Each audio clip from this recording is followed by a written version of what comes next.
Hi mga ka-reels! Ikaw ba ay kagaya kung hindi rin sikat at nag-uumpisa pa lang at monetize ka na sa ads on reels at wala kang viewers?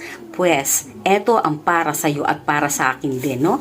Tapusin mo ang video na to upang magkaroon ka ng idea kung ano talaga ang dapat mong gawin para magkaroon ng earnings ang mga ads on reels natin, ang ating mga long form video, ano? So, ganito yon ha?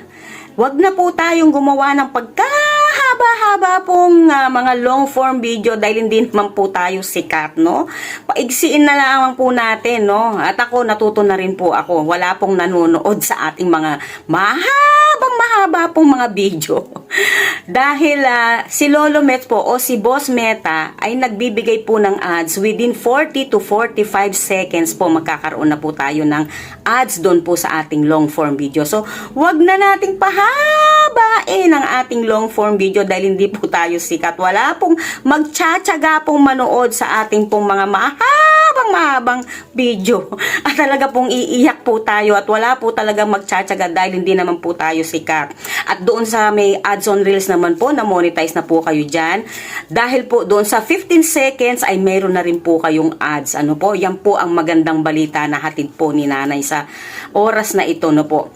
Wag na po tayong magpakahirap, no po. Umpisahan na po natin ang ating mga long form video na wag na po nating pakahabain. At talaga pong wala pong manonood, ano po. Dahil hindi po tayo sikat at wala pong magtsatsaga. So, wag na po nating pakahabain ang ating pong mga long form video para po naman magka-earnings po tayo. Ano po? Doon po sa mga nag-uumpisa pa lamang po na kagaya ko na talaga pong hirap na hirap kumuha po ng mga viewers. Ito po ang aking maipapayo sa inyo, no? Wag na po nating pakahabain dahil wala pong magtsatsaga talaga.